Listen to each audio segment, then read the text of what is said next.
RSS के अखिल भारतीय प्रचार प्रमुख सुनील आंबेकर ने क्या कहा। उनकी तरफ से कहा गया कि संघ का उद्देश्य समाज को मजबूत करना है और समाज में आत्मविश्वास लाना है। टीवी9 के WITT समिट में उन्होंने और क्या कहा है, एक बार आप सुन लीजिए इसको जरा। संघ का उद्देश्य ये था कि पूरा जो समाज है उसको मजबूत करना है, उसके अंदर एक आत्मविश्वास लाना है और धीरे धीरे समाज स्वयं ही अपने पुरुषार्थ और कर्तृत्व के साथ जो देश को और स्वयं को आगे बढ़ाने का जो कार्य है वो अपने हाथ में ले ले। ऐसी व्यवस्थाएं समाज में खड़ी हो, ऐसा आत्मविश्वास खड़ा हो। तो मुझे लगता है कि मैंने जैसे प्रारंभ में ही कहा कि उस दृष्टि से एक एस्पिरेशन, एक आत्मविश्वास तो दिख रहा है। और एक बात बहुत बड़ी उपलब्धि ये हुई है, ऐसा मैं मानता हूं कि अब संघ जिस काम को भी आगे ले जा रहा था उस काम को समाज के बहुत सारे लोग अब समझने लगे हैं और बहुत सारे कार्यों में समाज के UEM Jaipur is a perfect target for prospective students aspiring for good jobs, good education with future-ready skills. बहुत सारे लोग जिसको हम सज्जन शक्ति कहते हैं, ऐसे बहुत सारे कार्य करने में लोग सामने आ रहे हैं। जैसे हम हर समय देखते थे कि कोई भूकंप हो गया तो हम लोग वहां जाते थे, लेकिन इस बार जब कोरोना का जब ये विपदा आई तो हमने देखा कि हमारे साथ समाज की कितनी सारी संस्थाएं, कितने सारे लोग, बहुत सारे लोग जुड़ गए। तो ये जो एक बहुत बड़ा बदलाव है और मुझे लगता है कि ये जो एक उत्साह है वो मुझे लगता है बहुत बड़ी एक हम लोगों के लिए एक विश्वास बढ़ाने वाली बात है।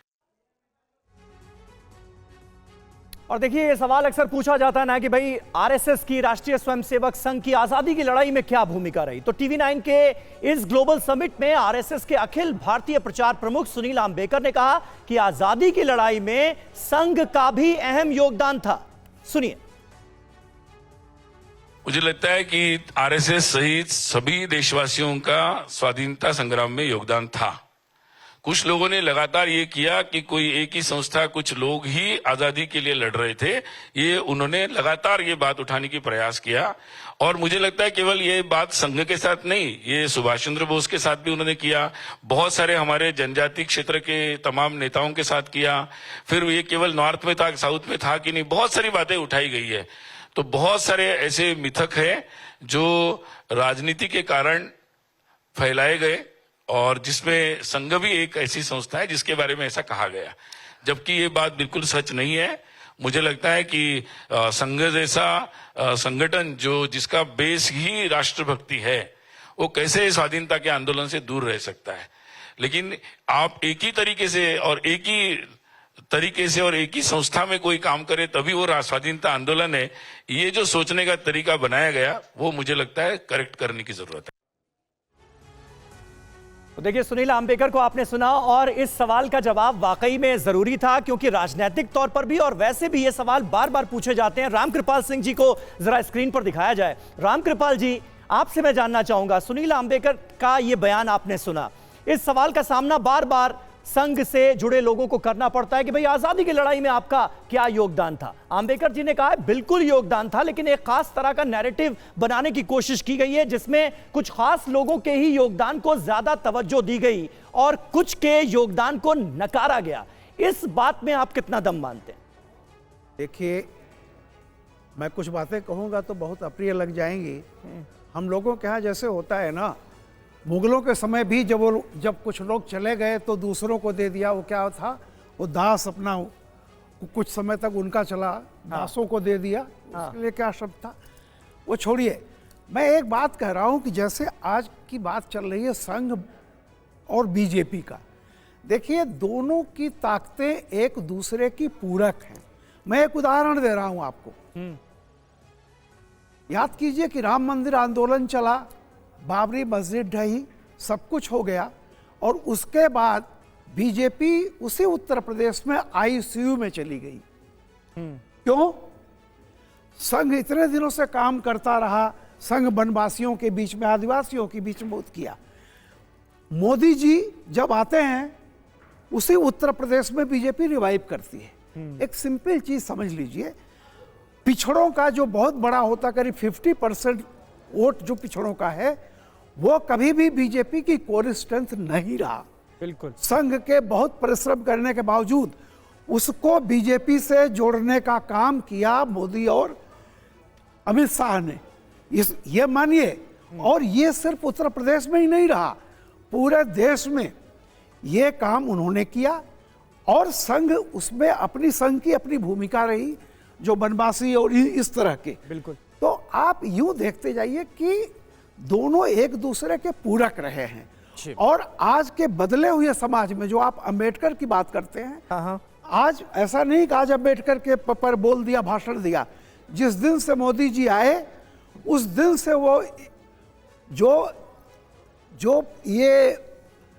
जो किसान की जातियां, समाजवादी पार्टी, फलाना ठिकाना, जो अपने को पिछड़ों के मसीहा बनाती थी, मोदी जी ने बड़ी लकीर खींची, कहा कि नहीं, हम हैं, हम सबसे आगे चलेंगे। और देखिए 2014 से लगातार वो इस कोशिश में रहे कि ये जो हैं हमसे जुड़े, और बाकायदा एक पिछड़ों की राजनीति में बीजेपी ने मतलब अग्रणी भूमिका निभाई, और उसका श्रेय आज बीजेपी को जाता है।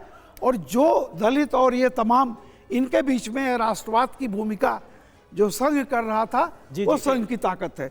दोनों की ताकत मिलकर के आज सफलता के इस मुकाम पर पहुंचे हैं। बिल्कुल, जो समन्वय का जिक्र किया रामकृपाल जी, बहुत अहम है। और इसी को लेकर समीर जी एक बात मैं आपसे समझना चाहूंगा, क्योंकि देखिए जब केंद्र की सत्ता में बीजेपी आई साल 2014 में, इसके बाद हमने देखा इसका असर कैसे आरएसएस को लेकर ही पड़ा, बहुत तेजी के साथ जो संघ का विस्तार हुआ, और इसका जो फायदा है वो सियासी तौर पर बीजेपी को भी काफी मिला है। और अब क्योंकि देखिए जब लोकसभा चुनाव के नतीजे आए थे बीते साल, तो इसके बाद कई सवाल भी समन्वय को लेकर उठाए गए, विपक्ष ने संघ को लेकर निशाना साधा।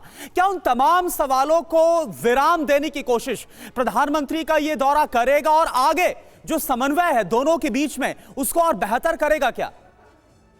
देखिए, यह कह देना कि 2014 में भारतीय जनता पार्टी केंद्र में सत्ता में आई, उसके बाद संघ को विस्तार मिला, मैं इस बात से सहमत नहीं हूं। संघ का अपना काम करने का तरीका है। संघ का विस्तार अपने भारतीय जनता पार्टी नहीं थी तब भी संघ अपने तरीके से काम करते हुए देश में विस्तार कर रहा था। और यह कह देना कि संघ के कारण ही भारतीय जनता पार्टी को विस्तार मिलेगा, संघ के कारण पूरे समाज को विस्तार मिलता है। संघ पूरे समाज के लिए काम करता है, सिर्फ भारतीय जनता पार्टी के लिए काम नहीं करता। समाज के कई ऐसे काम है जो पार्टी से अलग सामाजिक संगठनों में ज्यादा संघ का काम रहता है। लेकिन ये जो कहा जा रहा था कि भाई भारतीय जनता पार्टी और संघ के बीच में एक दूरी उत्पन्न हो गई थी, लगातार ये कहा गया 2024 का जो परिणाम आया कि भारतीय जनता पार्टी 240 सीटों पर टिक गई, और कहा गया कि भाई नड्डा जी का बयान था, उसके बाद संघ के स्वयंसेवकों ने काम नहीं किया, जिसका भुगतान भारतीय जनता पार्टी को करना पड़ा। मुझे लगता है कि संघ अपना काम करते रहता है। किसी एक व्यक्ति के कह देने से संघ इस तरह का नहीं है कि भैया नड्डा जी ने कह दिया तो संघ नाराज होकर घर बैठ जाएगा। संघ तो तमाम आरोपों आलोचनाओं के बाद भी अपना जो काम करना है समाज के अंदर वह करते रहता है। एक व्यक्ति से ना संघ प्रभावित होता है, ना एक व्यक्ति के किसी बयान से संघ हतोत्साहित होता है। संघ का अपना काम है, संघ दिन रात उस काम में लगा रहता है। और मुझे लग रहा है यही कारण रहा कि आज 100 साल में जब संघ प्रवेश कर रहा है तो आज दुनिया का सबसे बड़ा और सबसे अनुशासित संगठन है। और आप देखिए आज 100 साल के इतिहास में सिर्फ 3 बार संघ पर एक अनावश्यक प्रतिबंध लगाया गया था। तीनों बार कांग्रेस सरकार ने उस प्रतिबंध को हटाया। और आज कहीं भी कुछ भी होता है तो कहीं संघ का नाम नहीं आता, कभी किसी विवाद में, कभी किसी कोई आरोप प्रत्यारोप में, कभी किसी दंगे में या किसी में संघ का नाम नहीं आता है। और संघ के प्रचारक भी इतनी संयमित भाषा का इस्तेमाल करते हैं। संघ प्रमुख मोहन भागवत पर, संघ पर इतने राहुल गांधी ने आरोप प्रत्यारोप लगाए, झूठे आरोप लगाए, क्या संघ प्रमुख ने कभी आरोप प्रत्यारोप का जवाब अपनी शैली में दिया? संघ ने कभी राहुल गांधी के खिलाफ कुछ बोला? संघ अपना काम करता है, समाज जानता है कि संघ देश और समाज के लिए क्या कर रहा है। और मुझे लग रहा है यही संघ की ताकत है जो भारतीय जनता पार्टी की प्राणवायु है। और संघ के कारण आज भारतीय जनता पार्टी इस स्थान पर पहुंच गया है, ये प्रधानमंत्री मोदी जानते हैं। और मुझे लगता है कि यही कारण रहा कि प्रधानमंत्री मोदी आज संघ के कार्यालय में आते हैं, केशव बलिराम हेगड़ेवार जी के पास आशीष सुमन अर्पित करते हैं, और उसके बाद दीक्षा भूमि भी जाते हैं, क्योंकि दलितों को भी एक आपको संदेश देना है। बिल्कुल सही बात है।